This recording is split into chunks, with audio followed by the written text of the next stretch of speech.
Hello students, welcome to 𝗬𝗏 classes. Welcome to the series on TSPSC Group 1 Mains. As part of this series, we have started the governance and public policy topic. As part of this governance and public policy, in the last class, we have seen the legal provisions related to directive principles of state policy. We have also seen what is the definition of authority as given by Max Weber. We have seen what is neutrality, value neutrality and political neutrality as given by Max Weber, bureaucratic theory of organization.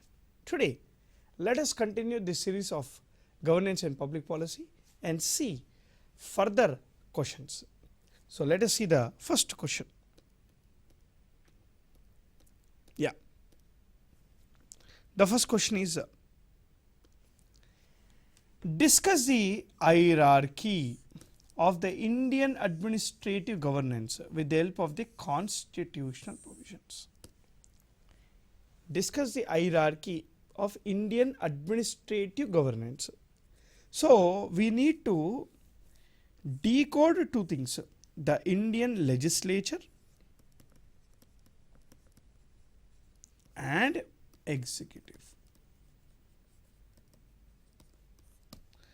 The political executive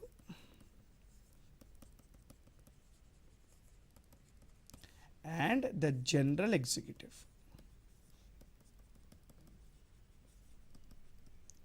The permanent,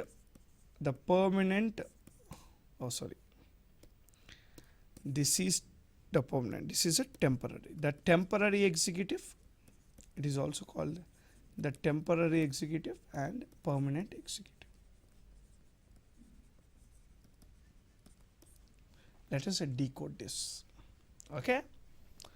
Now, what is a hierarchy? What is a hierarchy? Right. Legislature in India. Legislature in India. First, let us see the legislature in India. See, the legislature, the role of the legislature in India is to make laws.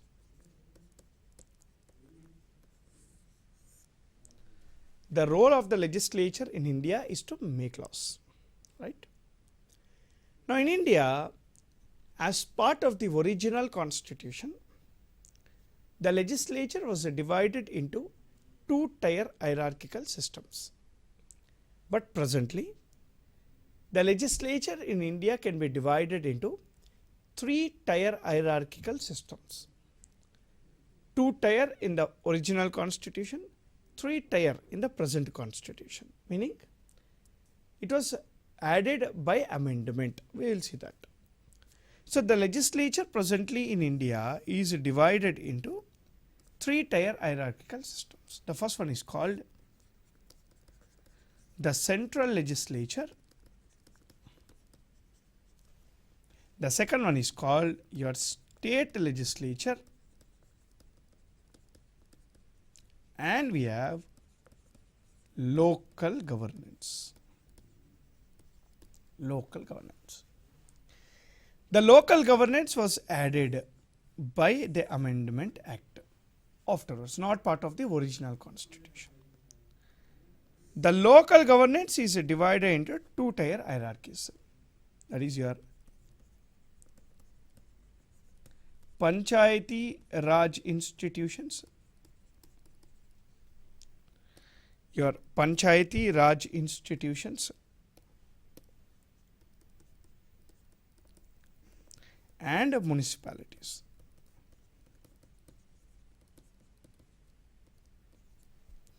This is your rural local self-governance. This is your urban local self-governance. Rural and urban. Okay. Now, let us start. Decode this. So, this Panchayati Raj institutions was added by 73rd Constitutional Amendment Act of 1992. The municipalities was added by 74th Constitutional Amendment Act of 1992. So, we have three-tier hierarchies and now, but in the original constitution we had two-tier hierarchies. Okay. The head of the central legislature is your parliament. Parliament is head of the central legislature. The head of the state legislature is state legislature only. You have state legislature only. Now coming to parliament, Article 79 defines parliament. Article 79 defines parliament. According to Article 79, parliament includes President of India, Lok Sabha and Rajya Sabha. President of India, Lok Sabha and Rajya Sabha. Because we have two houses, parliament is always bicameral legislature. Parliament is always bicameral, two houses. If it is one house, that is unicameral. The term Lok Sabha and Rajya Sabha is nowhere mentioned in the constitution. Lok Sabha is called House of People, Rajya Sabha is called Council of States. Both the members of Lok Sabha and Rajya Sabha are called, MPs. Let me also add one more point so that it will be more clear, because the question also talks about constitutional provision, right? Article 81 talks about the composition of Lok Sabha. Article 80 talks about the composition of Rajya, and the members of both are called Article 52 of the constitution says there shall be the president for India. There shall be a president for Article 52 of the constitution says there shall be a president for India. Remember this. Okay.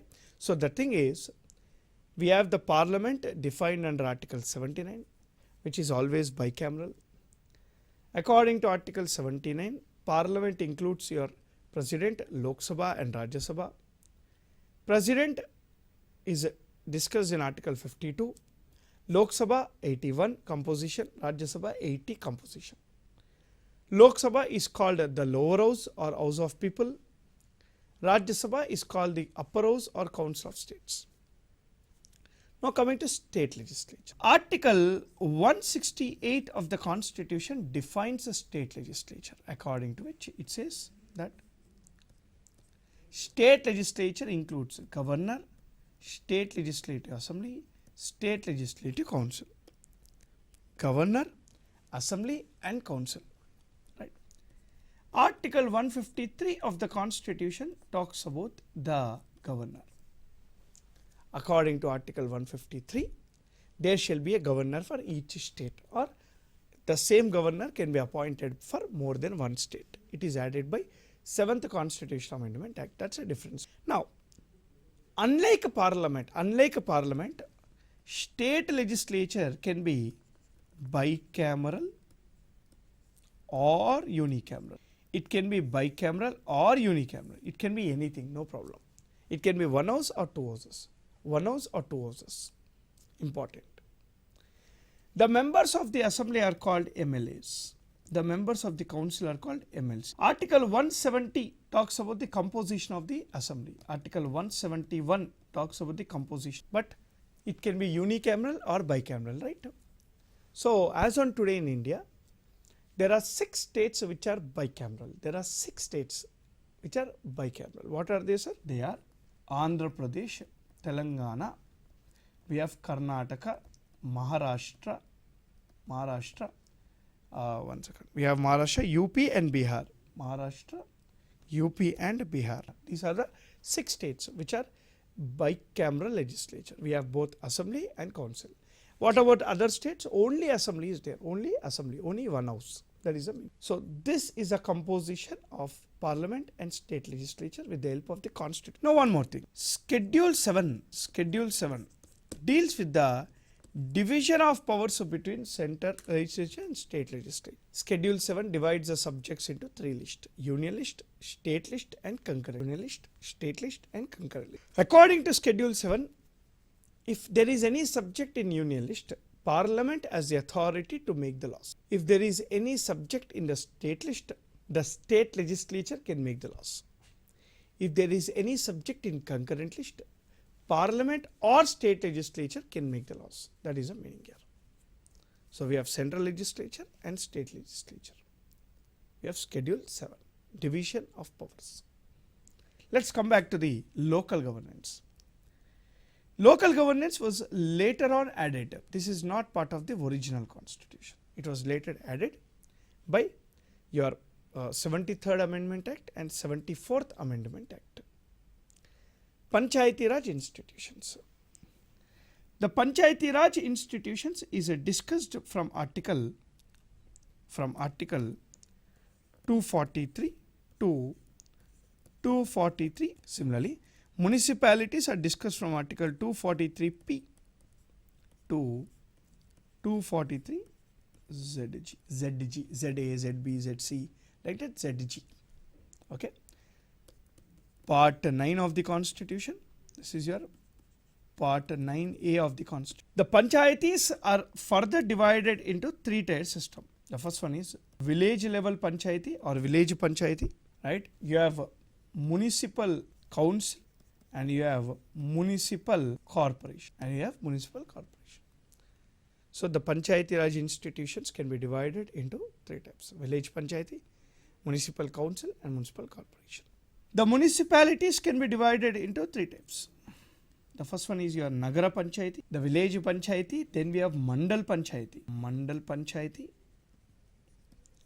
and we have Jilla, district level panchayati. Now here we have Nagara Panchayati, municipal council and municipal corporation. I am repeating this. The Panchayati Raj institutions can be divided into 3-tier system: village panchayati, mandal level panchayati, district level panchayati. Mandal level panchayati is called intermediate level panchayati according to the act. Then we have municipalities which are divided into 3 types: Nagara Panchayati, municipal council and municipal. Now what are the functions of these panchayatis and municipalities? The functions of the panchayatis are discussed in your Schedule 11, and the functions of the municipalities are discussed in your Schedule 11 and Schedule 12. Deals with the functions of the panchayatis and municipalities. So this is the entire structure of the legislature in India with the constitutional provisions. All constitutional provisions are. Next we will see the legislative or provisions for executive. The executive. Now what is the role of the executive? Implementation. Right? Implement the law made by the legislature. The executives are divided into 2 types. We have seen this before. Let me start with the general executive. The general executive, which is also called permanent executive. Then we have political executive, which you have temporary executive. Now what is this general executive? General executive contains bureaucracy, bureaucrats. Now these general executive people are permanent executive, which contains the bureaucrats like the union civil servants and state civil servants. You have cabinet secretary, you have principal secretary, IAS, your IPS, your IFS, your group A service, B service, C and D service. Coming to the state, you have chief secretary, you have principal secretary, you have group 1, right, group 2, group 3, group 4 service. All this is your union and state, and these people are permanent. See, we discussed in our last class saying bureaucracy call these people as instruments. Then we have something called political executive. See, what is this political executive? Political executive is again divided into 2. The union political executive, state level political executive. The union political executive consists of President of India plus Union Council of Ministers. Similarly, the state political executive consists of Governor plus State Council of Ministers. Who are this Union Council of Ministers? PM, Finance Minister, Home Minister, External Affairs Minister, etc. Similarly, State Council of Ministers, we have CM, Home Minister, Education Minister, Finance Minister, Irrigation Minister, right? Irrigation Minister, etc. All these are your State Council of Ministers. In India, both general executive and you have political executive work together. They work together. This is called fusion theory. This is called fusion theory. All the members of the political executive are from legislature. Why? In India we have fusion theory and all the members are from legislature because India follows something called parliamentary democracy. Remember this. So what are the constitutional provisions linked to this? Okay. Article 52, 85, 86, 87, 74, 75, 176, 163. All these are the constitutional provisions linked to whatever we have discussed now. Yeah, 308, 311, all these. The constitutional provisions are linked to the executive part which you have discussed till now. So this is the answer you need to write for this particular question of discuss the hierarchy of Indian administrative governance with the help of the constitution. Let us see one more question. Let us see one more. Why do India has a diluted separation of powers theory? Why do India has a diluted separation? Firstly, we have to discuss what is this separation of. So every country in the world is compared to something called nation. And the nation consists of 4 components. People, you have society where people are part of, you have your state, that is your government, and governance. So every government govern the society where people are part of. In India, people elect the government, where government govern the society where people are part of. This is called democracy. Ruled by the people is called democracy. But the problem is, we are almost 140 crore people, 140 crore country. How can a single state govern 140 crore people? The administration is will not be effective. To make the administration simple, effective, efficient, to make the administration simple, effective, efficient, separation of power theory was been adopted in it. The separation of powers theory, it is also called SOP, is given or developed by Montesquieu in his book The Spirit of Laws. He has developed this separation of powers theory in book called Spirit of Laws.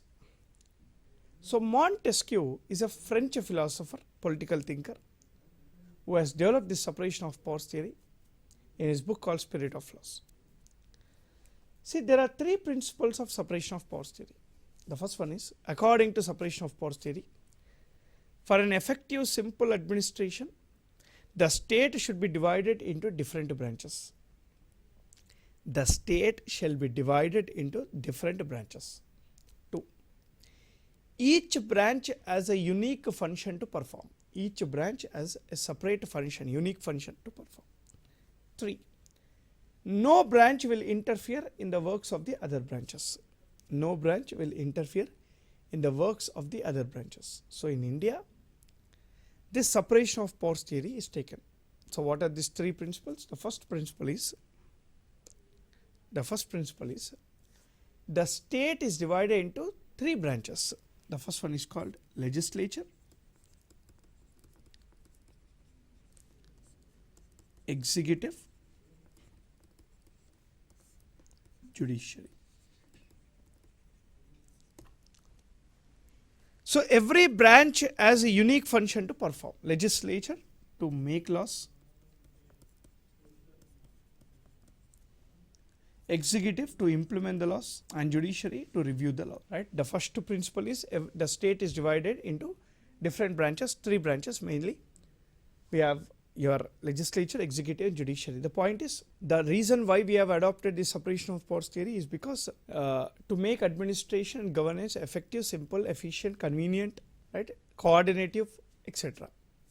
So according to separation of powers theory, the state is divided into 3 branches: legislature, executive, judiciary. And the second principle is each branch has a unique function to perform. Legislature to make laws, executive to implement it, and judiciary to review it. The third one, no branch will interfere in the works of the other branches. This is not followed. When the third principle is also followed, that is called absolute separation of powers. But in India, we have a diluted separation of powers. Whenever I say that we have a diluted separation of powers theory, it means that the separation of powers theory is not followed to the full extent. Why